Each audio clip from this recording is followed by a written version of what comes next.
The Times Theater was once the place to go to watch the latest film in Seaside, Oregon for nearly 49 years. This historic venue was built in 1940 by B.J. Callahan. The Seaside Signal called the theater unusually attractive. The Times Theater showed its last film in 1989. They closed the doors for nearly 30 years. Now, the beverage hunters are here. That can only mean one thing. There is a brewery with a story to tell.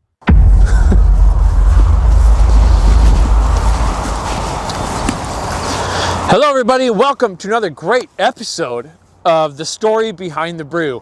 We are in Seaside, Oregon today to learn the story behind one of the many breweries in this area up here in the northern part of Oregon, right along the Oregon coast and not far from the Columbia Gorge that comes straight out into the ocean. About 15 minutes from Astoria, which is another great historical city. Seaside was established as a city in the year 1899, so they've been around for quite a while. In fact, part of the expedition from the Lewis and Clark expedition settled this area in 1806. So today we are here to learn the story behind one of the many great breweries in this area. So please like, subscribe, join us for another great episode. Let's go find out where we're gonna try some great beers. Hey, and if you're traveling this area, here's another great spot that you're gonna want to check out while you're in the area. So let's go.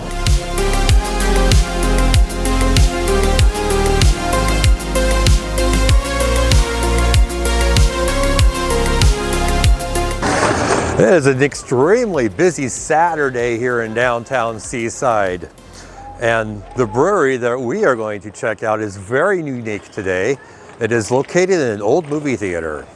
If you haven't been to Sisu Brewing in downtown Seaside, maybe you should.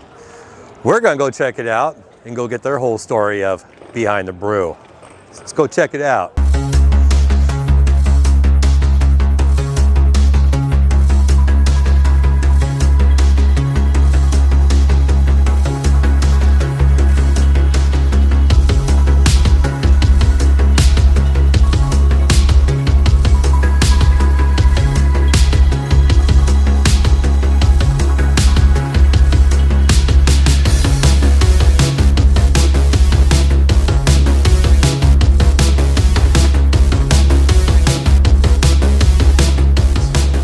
Here we are at Sisu Brewing here in downtown Seaside. This is pretty exciting, Dave. This is, love this place. Great really place. Cool. Nick, thanks for joining us, man. No, we're happy to have you guys. Yeah, thanks for making time out of the day. I know you guys are packed right now. Picked a busy weekend to come down. Yeah, we got the car show going on. Yeah. There's beach soccer. And it's full house downstairs. Downtown Seaside is a mess right now. So many people. We're lucky we found some good parking. It took us forever to find a place to park, but that's just a Saturday in Seaside. Yeah. Well, during the summer. During the you summer. Come back in December, it's a totally different ballgame. Yeah. Ghost town. All right, well, Nick, let's start with you a little bit here. Tell us about some of your background. Where did you come from? How did you get started here in Oregon?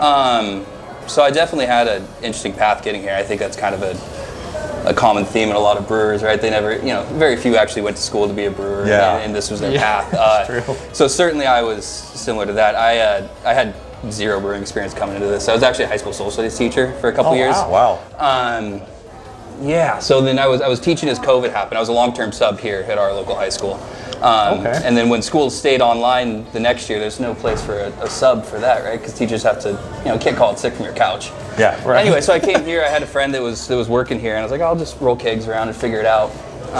And he up and left on me a couple months into me being here, and they're like, hey, we like you. You want to figure out how to do this? And I said, yeah, for sure. So I always came from a culinary background, so it was just kind of, cooking was always kind of in my blood.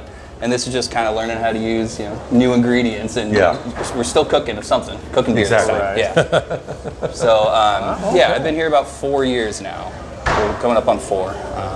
But it's been a fun ride. It's awesome. Did you grow up here in the Seaside area? Yeah. So both Nick and I, the other Nick that you'll meet later, I'm sure, he's my other brewer. And we're both born and raised Seaside, graduated Seaside High School. That's awesome. We both went off to school for a couple years and found our way back. It's it's just a great community. I mean, we enjoy being part of it. Right on. So you're still in the hometown, Yep. and now you're working at like a hometown brewery. For sure, yeah. Except this wasn't open yet by the time I was going through here. The brewery opened in 2018. Okay. So I joined a couple years after, and then I graduated high school in 2012. So like I had kind of missed. I wasn't back in town quite yet when this opened up. Oh, gotcha. So yeah, we're still kind of a relatively new brewery. I guess it's about 6 years. Yeah, right going on about. that, yeah. Yeah, Still pretty new. Yeah. New. Yeah. So 2018, this spot opens up. What? Talk about this building. What's the history of? Yeah, the so building I mean, here? it's an old converted movie theater, right? Yeah. It was built in 1940. I think it was operational until like the late 80s. I think it's 89 is when it shut down. So then that next 30 years, it was just a vacant space, really just a storage unit, just a big concrete building on the corner. Right here in the heart of Broadway, Seaside. Yeah, it's crazy it stayed empty for 30 years, and it just started accumulating stuff. It was just kind of a big storage unit at some point, until our owner decided to pop his head in here and go, I think we can do something pretty cool in here. Yeah. And I think they did a great job of, kind of keeping the time of it. It still has kind of that vintage feel to it, that Art Deco kind of style. Retro Art Deco vibe to it. Yeah, and it still feels like a movie theater. When you walk in, and then you walk, like it still has everything the theater would have, including the big screen, by the way, guys. You'll see it in the video. Yeah, It's and the super seating and everything. Yeah. It's stadium style seating in here. There's a lot of It's pretty people cool. that, so all of our fermenters are up on stage and stuff. So the screen comes down when we're done for the day, or on weekends it's down pretty much all day for sporting events mostly. Sweet. But there's a lot of people that only come in for dinner or on a weekend, and then maybe they pop in on a Wednesday at 1 o'clock and they see us bumbling around on stage. Where the hell did all that stuff come from? They had no idea it's actually a brewery. No, we're actually back there. But yeah, it's very much a theater. I mean, the most common question we get is, "Do you guys play movies here?" It's like, yeah, I mean, we do. But, It is a theater. It's more than that. It is still a theater. It is yes. a theater. But yeah, it is much more than that at this point. That's the first time I ever saw this place here. I came up here for a solo vacation, and I was walking by. I was like really confused. I mean, is this a movie theater that makes its own beer? What do you have to pay to come in? So I just well, this is kind of cool, whatever. But I'm not going to go watch a movie. Right. So, Yeah. And then later on, I thought, oh wow. I think that the original plan of this place was it was going to be more of a movie theater. It was going to do second runs, and it would have 4 or 5 showings throughout the day. But as it kind of progressed, it was like, it should be more of a restaurant, and you get, especially in a busy town during the summer, like these soccer teams don't want to sit here for a movie, right? They want to get their lunch, and they got to get back on the beach in 45 minutes for their next match. So that was kind of the evolution of this. awesome. All right, what is the story behind the name Sisu Brewing? Yeah, so Sisu, it's however you want to pronounce it. I think Sisu is probably more correct. Everyone just says Sisu, so we've kind of just rolled with Sisu. That's fine. So it's a Finnish term. So our ownership is a strong Finnish family. They got a heritage here from Finland, and so Sisu means essentially strength in the face of adversity. So if you kind of look at our list of beers, a lot of our names are kind of adjectives of Sisu, like moxie, tenacity, rock rib, indomitable spirit. Like those are all just kind of what it means to embody Sisu. So yeah, it's just kind of a Finnish way of life. Very cool. Very cool. All right, let's talk about some of the beer. We got some in our hands here. Yep. What is this? So that's our best seller far and away. That's our honey orange lager. So it's a lager first and foremost, but it's a wheat lager. So we've got about half wheat in the thing. Steep some orange peels. It's a super great summertime beer. It is. I mean, I think in that last hour you were here, we just did 10 crowlers and something to go. Wow. I mean, it's perfect for the beach, right? We're going back to the beach. We're taking honey orange with us. Yeah. So yeah, that one is that's our horse for sure. Yeah, it's very juicy, creamy, delicious flavor. Dave, you gotta take a sip of that. Yeah, the wheat adds a lot to the mouthfeel to kind of create that full. It's almost like a half. Oh yeah. Yep. But just a little juicier. Very clean finish. Yeah. She's almost like biting into an orange in that finish. Yes. Yeah. It's an approachable beer. If somebody comes in saying they don't really love craft beer, you give them a taste of that, they'll be like, I think I can handle that. Yeah. For sure. This is a nice, easy drinking, delicious. Yeah. All right, what do you got? We've got our St. Urho IPA. That's kind of our standard house IPA. At West Coast, we like IPAs to be clear. We're not hazy guys. Respect to them for doing the things that they do. But we like our IPAs to be clear and crisp. It's got a good dank smell to it. Yeah, so we got a little bit of that resiny, piney, but then also some of that citrus going on in there. And so St. Urho, the name for that, going back to Sisu and Finnish stuff, St. Urho is essentially the Finnish version of St. Patrick. Okay. So they celebrate St. Urho's Day the day before St. Patrick's Day. Okay. And so St. Urho is known for saving the Finnish grape crops from a grasshopper infestation. So you'll kind of see him with a big pitchfork and maybe a grasshopper sticking on the end of it. So we throw a big St. Urho's Day party, and that's kind of that's our pint club sign-up day. Yeah. So we do a bunch of fun festivities. So what's the stuff. IBUs on this thing? Line? What's our IBUs on that? 50 something, right around 50. It's not. Okay, we taste like, that. Tell me if that's 50 IBUs. Okay, here we go. I love this game.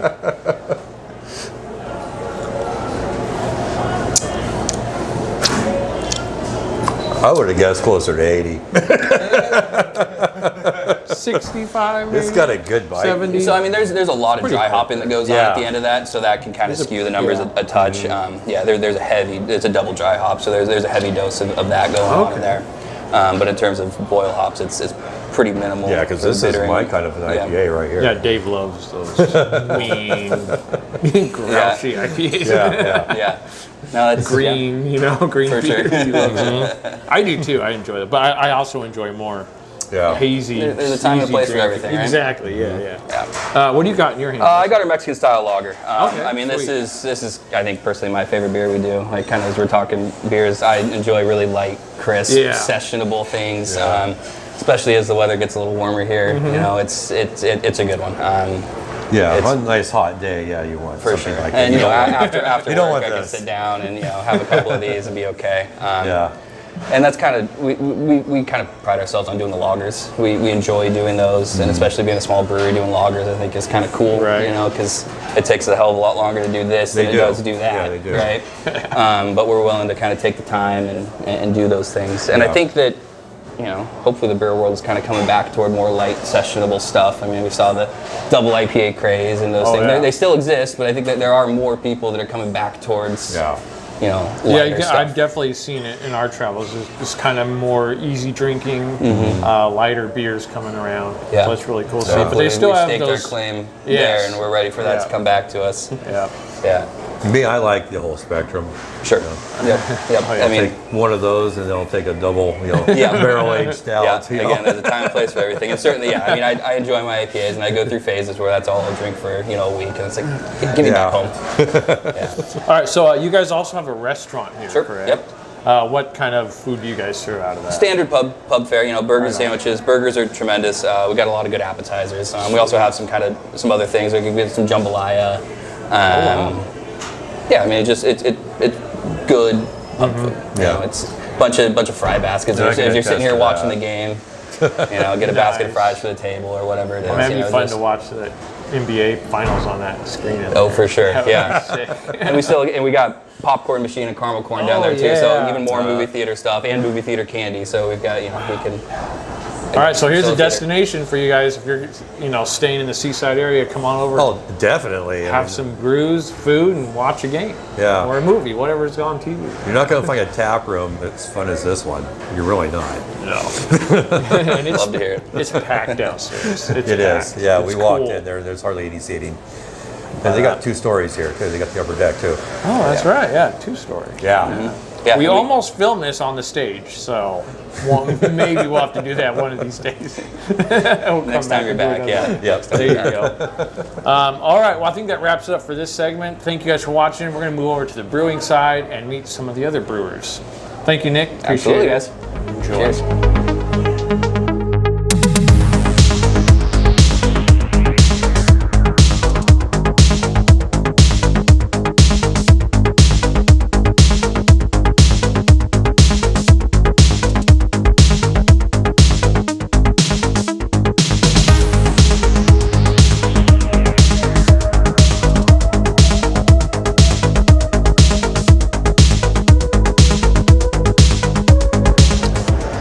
All We are back this time on the brewing side of Sisu Brewing with Nick or Nikki? Nick. Nick. All right. I heard Nikki. I was like, yeah. I don't want that one. Okay.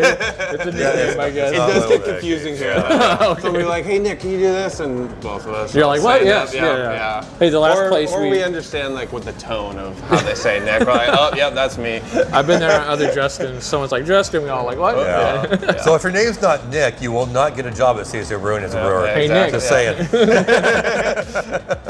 Anyways, Nick, let's learn about you a little bit. Where did you come from? Yeah. What's your background? So I grew up here in Seaside. Nice. After I graduated high school, I went to U of O and graduated there with an environmental science degree. Oh. So wasn't planning on being a brewer at all.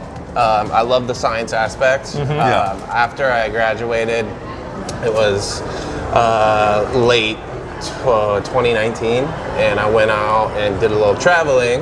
Went down to South America. When I was in Peru, I got stuck during COVID. Wow. Yeah. So then came back here after that. Didn't really plan on coming back to my hometown. And then I'm around here this summer, and I get start talking to Nick over here, and he's like, "Hey, we need some more help at the brewery." And I'm like, "Oh, really? That could be fun." Yeah. And since then, been working here. Been here almost nice. like 4 years. Yeah. Nice. Yeah, all right. So a little learning curve at first, but yeah, it's been a lot of fun. We're lucky we have a 10-barrel system here, but we also have a 1-barrel pilot system, so we get to experiment as much as we want and do a bunch of cool stuff. That's really Cool. Yeah. Cool. Right on. So yeah, if you guys can see behind us here, there's where most of the big barrels are, and then right in front of that is a massive TV screen.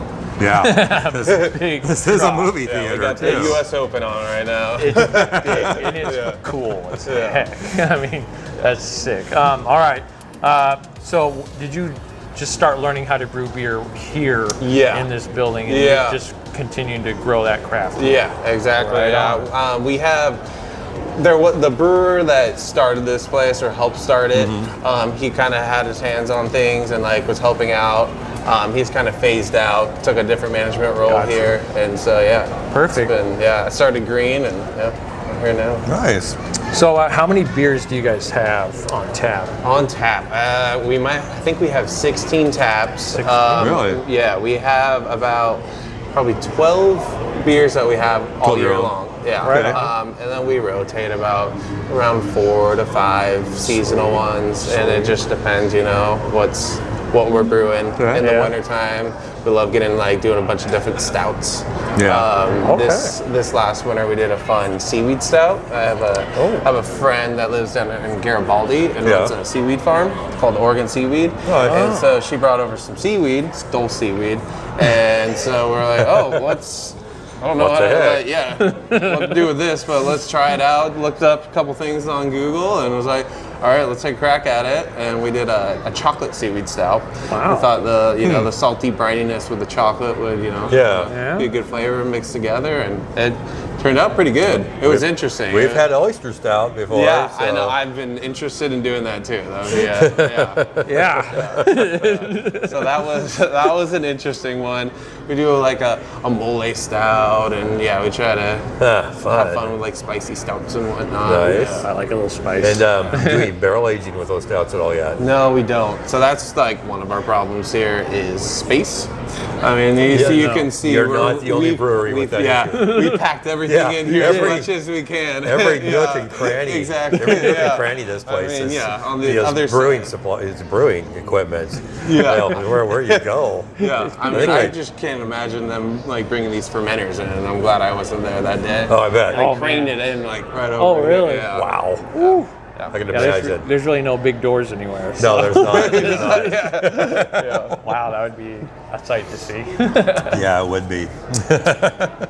But I would love to someday. In the future. Yeah. I mean, we've joked around and putting a catwalk over here and maybe throwing a couple other like lager tanks or anything else. I'm like, I like the idea, but also I don't know if I drop something, then I gotta go walk downstairs. Do you guys collaborate with any other breweries close by? We have not yet. Okay. We're good friends with one of the brewers at Public Coast in Cannon Beach. Yeah. We've had talks about that. I think in the future, one will come soon. But yeah, we're always open. And, Yeah, that'd be cool to see. Yeah. Right on, right on. How is Sisu Brewing connected to the local area? You guys do any local work with anyone? So we've like recently kind of taken over the Pouring at the Coast Brew Fest now. Okay, sweet. So that was kind of dead for the past couple years. The Chamber of Commerce here owned it, and after COVID, it was kind of hard to get back going. So Yeah. we're trying to start that back up, kind of get the community back into the, I don't know, beer world. I mean, just north of us, Astoria is such a big beer town. Yeah. And, you know, we're trying to get our foot in the door. Seaside, you know, being a little beer town as well. So Coming right along. Yeah, because there's only, 2 breweries in Seaside? Yeah. All right, canning and bottling. Do you guys do that here at all? We do not. So No canning and bottling. Okay. that's another thing about space. Yeah. So we've thrown about a bunch of different options. What we should be like, because we want to can and bottle. We thought about doing some mobile canning, and maybe they'd park in this alley, or maybe they'd wheel it down and go on the floor right there. I don't think we could get it on the stage. Yeah, maybe not. You can close down the road. Yeah, exactly. I don't know if our neighbors love that. But we also have talks about like expanding and getting a new facility. And we already own a canning line. It's just sitting in a box waiting for us. So the progress of getting a new spot is actually pretty close now. So that's exciting. Wow. Good to hear. Stay tuned for that one. Keep an eye on Sisu Brewing in their future. Hopefully it's a couple blocks down the road. It might be, I don't know, a couple minutes. We'll see. That's exciting. That's exciting. Like seeing growth in breweries. Yes, exactly. All right, what else? So, one question that Justin and I always have fun asking is, how much beer do you personally consume in a day of brewing? There you go. I usually don't drink my first beer until after the workday is over. I'll admit there are some days, you know, we're here. There has to be quality control. Exactly. There has to be quality control. There's some days, you know, where it's long double batch, and you know, maybe at the last little bit, I'll start the first beer. So when we first made this Mexican lager, started on our nano system, and I came in, I kegged it early in the morning, and I put it on tap.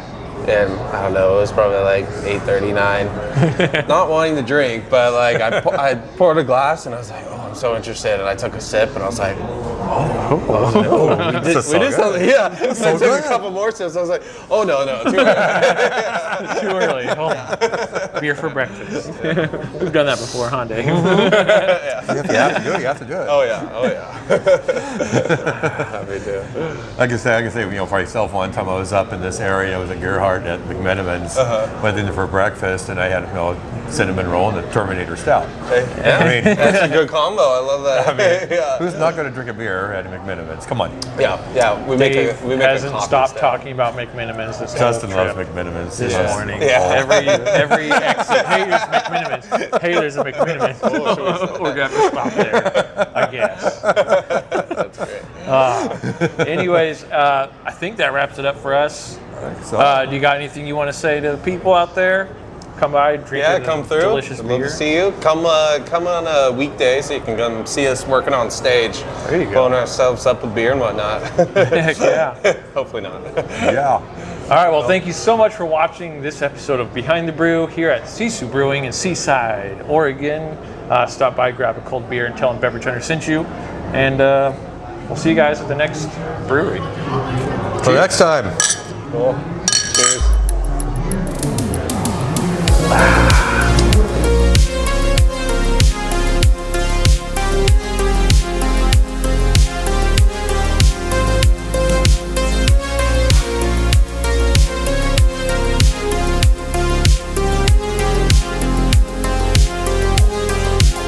Years ago, 3 years ago maybe, well, I was dead asleep by that point, but I wake up to a series of text messages and pictures of this window was shot out, this tank was full at the time and pressurized, and a bullet ricocheted off of it. Oh no. Like, and there's another bullet hole up behind you on that. Ricochet right there. Oh, right here. Yep, right there. Oh, so wow. About like 5 or 6 shots came in. One grazed that, one grazed that. A couple ended up down on the stage. What? We were still open. Yeah, yeah. So it was just before closing hour. Yeah. So we still never found the guy. So if you got any internet sleuths out there, get on the case. Yeah. Wow. We thought we had one guy on the tracks, but but you can look around here and see where it ricocheted. Wait. Yeah. So we were joking when we called up here like the Oh, jeez. Yeah. Oh wow, there it is. Somebody get pissed off at your day? I know. Wow. Some type of enemy or something. You can name that beer something like Colt 45 or something. It's probably just somebody drunk playing duck hunt. The marketing guys from Mark's Design and Metalworks were very excited to hear that their tanks were bulletproof. Oh, I bet. That's cool. I mean, that would have been a disaster. This thing gives out, that thing's coming down. Yeah. You know, it's. That would be a clean up. Man, that would we be were a still finding mess. shards of glass for a Oh. while. Yeah. Wow, so you said they were pressurized when that happened. Yeah. Wow. Right? That's scary. Yeah. Man. Yeah, that's crazy. There's a ball. Right there. That's a good story. Apparently one casing is still missing around here somewhere. It must have fallen down the drain or something. Yeah.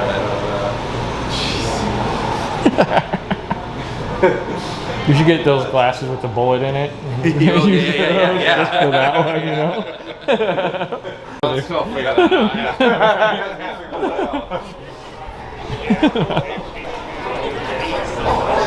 I usually do a segment called Behind the Counter at the breweries and let the bartender pick the beer. Oh, and then we talk about it. Let's do it right Let's do that. I think I know. I'm gonna go with my one of my favorites right now, the Mexican lager. Oh, okay. Hey, you said it was really good, so Yeah. let's go with that. You want to do that too? Yeah. Cool. I'll ask Chase here in a So second. what's the ABV on that one? ABV is 4.5. So Sweet. it's really light. Yeah. Nice and light, Yeah. easy drinker. Yeah. Very. That is a cool little bar setup. Yeah. So yeah, all those serving vessels upstairs, they feed down to these guys.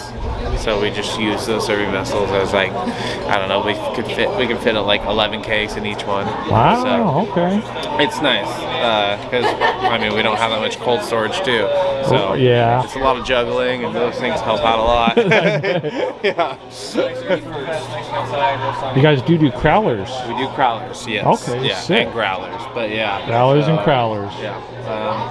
We recommend, drink your crowler that day and the next day. I mean, it's not going to stay good forever, but yeah. I did try one that was about a month old, and it held up. But gotta be careful with those. Yeah. They don't always seal. I found one in the back of my fridge once. I was like, ooh, Yeah. okay. And then I opened it up and was like, I don't remember that beer tasting like that. Actually, no, I had a color that was over a year old. A year-old crowler. Wow, yeah. And we cracked her open, and it tasted just fine. Okay. So sometimes... you gotta fill it up enough. Yeah, you gotta be- Yeah. Don't leave any space in there. Josh, you think you can get 2 Mexican lagers? The attitude we have about it, but I'll figure it out. But they kind of do, like, you got funny attitude. These guys also been around. Super nice show. This one, we serve with a lime. Honestly, we use low 2-Eca hops in there, and those hops you give off the lime flavor to them. Nice. I just do a light squeeze of the lime in there, just to give a little bit more. I got it on camera. I did get that actually. I just hit record and bam. Why you always breaking stuff, son? I can't take you nowhere, bro. Oh, What you man, doing, this son? guy. I'm just so excited for this Oh, video. that's a party foul. You got to pound it. Oh. I promise, I won't tell Sequoia. Yeah, thank you. Well, now you're breaking stuff. That's the name tag. That's fall. Okay.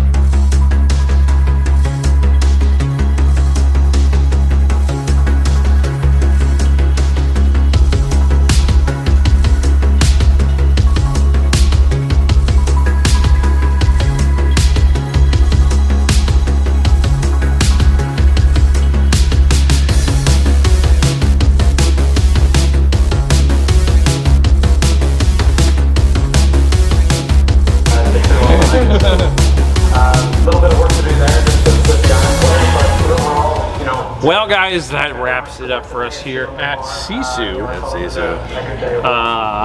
There's the newest one, rock ribbed pale ale, delicious. And this was one of the wonderful, great IPAs that they have here. I can't tell you which one. My bad. So, great spot. As you guys see, it's like a movie theater. Yeah, And the show is the beer. it is. They also play all kinds of cool stuff. But anyways, come check it out for yourself. Yep. Here in Subscribe. downtown Seaside. Subscribe for more great locations for you to check out. And we'll see you guys at the next brewery. Until next time. Drink local.